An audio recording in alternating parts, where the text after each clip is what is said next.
e entender. O que me deixa mais empolgado e ainda mais envolvido com a palavra, com a Bíblia, com as revelações e com tudo qual Deus tem trazido ao meu coração, é que a Bíblia, a palavra do Senhor, é o único livro que conheço que não possui limites para as suas inúmeras revelações. Você pode voltar a ler o mesmo texto bíblico por diversas vezes. Você pode conhecer uma passagem de trás para frente, de frente para trás, vice-versa. Você pode conhecer um determinado texto da palavra de Deus em todo o seu contexto, em tudo que o autor quis nos apresentar como verdade bíblica revelada, textual e assim por diante. Deus sempre irá nos surpreender, trazendo algo novo, jamais visto, jamais ouvido e jamais entendido. O capítulo 28 do livro do Gênesis é um dos textos que ao longo do meu ministério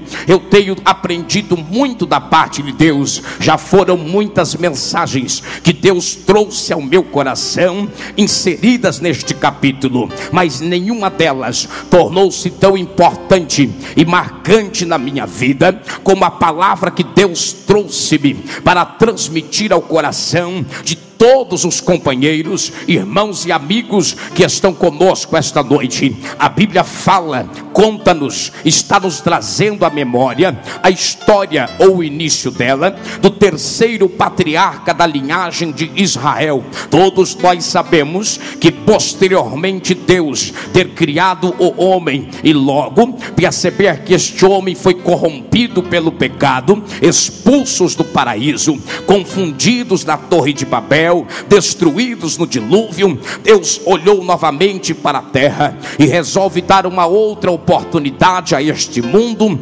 escolhendo um homem e prometendo que de sua descendência e de sua parentela iria iniciar uma nação esta escolhida por Deus para tornar-se o povo de Deus, nação que uma vez virou as costas para Deus em um princípio de apostasia. Vindo Cristo, levanta a igreja que hoje está representada para tornar-se então co-herdeiros da bênção abraâmica, como o próprio Paulo escreveu aos Gálatas no capítulo 3 versículos 13 e 14.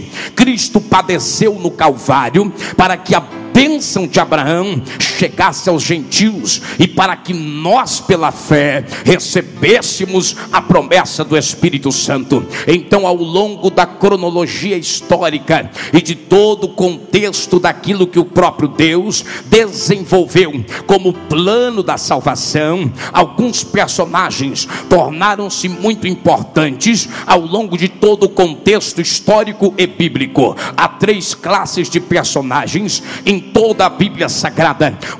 A primeira característica ou classe de personagens inseridas na Bíblia são os personagens de destaque, ou seja, aqueles que ao longo de sua história tiveram muito mais informação evidenciada acerca de sua vida, uma importância maior na história, no contexto e em sua época contemporânea. São os personagens de destaque de toda a Bíblia. Há também um segundo grupo de personagens inseridos na palavra de Deus, são os chamados personagens anônimos, ou seja, que nós não tivemos a oportunidade de conhecer o seu nome. Alguns também chamados anônimos, por mesmo conhecendo seus nomes, não conhecemos muito acerca de suas respectivas histórias, mas ao mesmo tempo estão inseridos e por estarem inseridos fazem parte de toda a história bíblica e daquilo que Deus traz ao nosso coração. Mas há também a Bíblia, ou na Bíblia, uma terceira classe de personagens, de homens e de mulheres, que são chamados personagens polêmicos. Alguém também os classifica de personagens negativos, aqueles que não tiveram ao longo de sua história exemplos muito positivos a serem imitados, a serem seguidos e assim por diante. Desde o tempo em que eu tornei-me um pregador da palavra de Deus, quando ainda cursava um seminário teológico, posteriormente tornei professor de um seminário teológico, eu também sempre lia em diversos livros e ouvi de muitos oradores que dentre estes personagens negativos ou polêmicos está sempre inserido o terceiro patriarca de Israel, o neto de Abraão e o filho de Isaque, um homem chamado Jacó, que no capítulo 28 era mais do que um homem, era um moço cheio de diversas dúvidas na sua mente, no seu caráter, na sua vida, por ter vivido em uma época tão diferente da nossa, debaixo de muitos costumes e de muitas tradições. Jacó logo perceberia que a sua vida tornar-se-ia, desde o início até o final, uma batalha, uma luta, não cansar-se-ia de batalhar por seus direitos, pelos propósitos de Deus e por tudo quanto o Senhor havia lhe confiado. Eu percebo que aqui estamos diante de um espelho, aqui estamos diante de um homem que representa perfeitamente a maioria dos senhores e a maioria das senhoras que vieram a este congresso missionário. É através da vida deste personagem que eu quero traçar um paralelo à sua vida, à sua chamada, à sua maneira, ou a maneira com a qual Deus tem trabalhado na sua vida.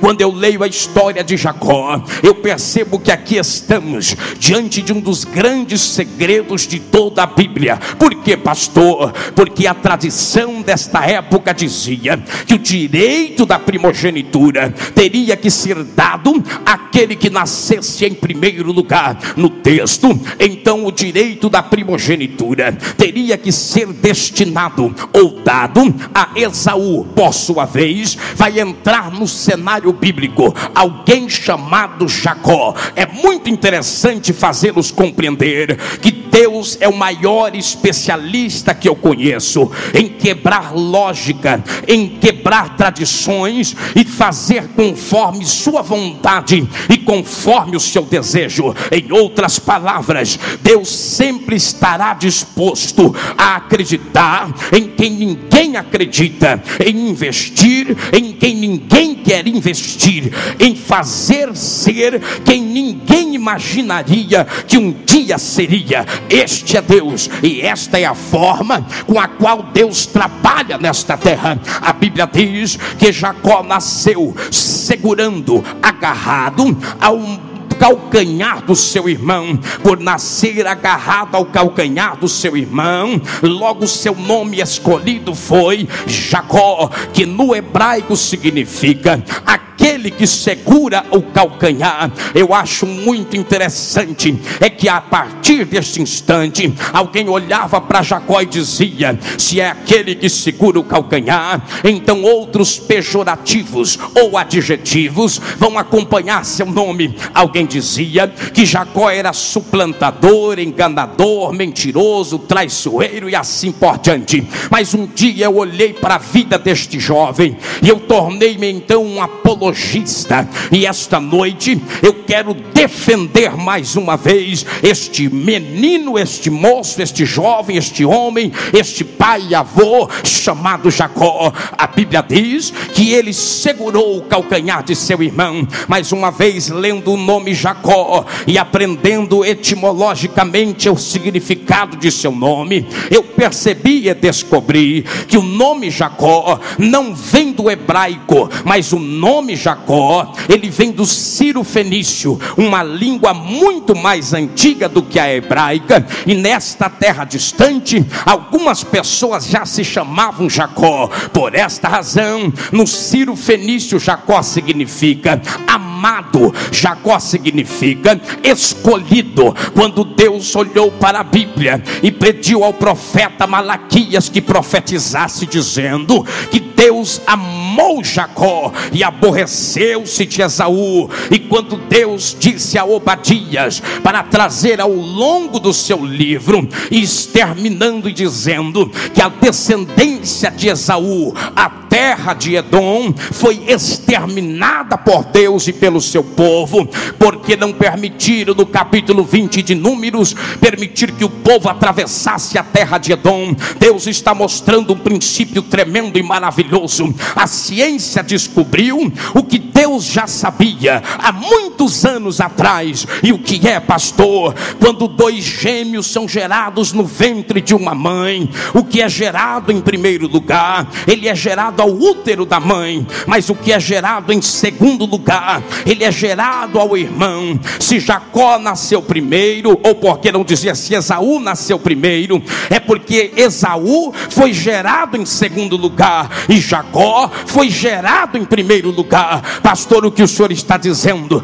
Eu estou dizendo que aqui na terra tem muita gente que aparentemente está à sua frente, mas pode ter certeza, Esaú era primogênito na terra, Jacó era primogênito no céu. Você talvez não é escolhido aqui na terra, mas lá no céu o seu nome é o number one. Você é o principal de Deus para uma grande obra e para um grande momento da igreja nesta terra. Se Deus um dia acreditou em Jacó, por que não pode acreditar em você? O próprio Deus olhou para o livro dos Salmos e disse ao salmista: salmista, eu quero uma vez mudar o meu nome. E o salmista respondeu: Senhor, o seu nome é tão belo, o seu nome é tão lindo, tão encantador, o nome de Deus é tão especial. Jeová Tsidkenu, de Sabaote, Jeová Rafá, Jeová Nissi, Jeová El Elyon, o seu nome é tão especial. Por que é que o senhor quer mudar o seu nome? Porque eu quero homenagear alguém injustiçado na terra. E quem é que o senhor vai homenagear? Escreva, salmista: a partir de hoje o meu nome é o nome do Deus de Jacó. Se Deus, que é Deus, um dia quis se chamar Jacó, quem é eu e você para dizer que ele não servia para a obra de Deus? Quantas não são as vezes que você chega em determinado lugar e alguém já se acotovela e começa a cochichar aos ouvidos um do outro, dizendo: este ou esta, entre parênteses,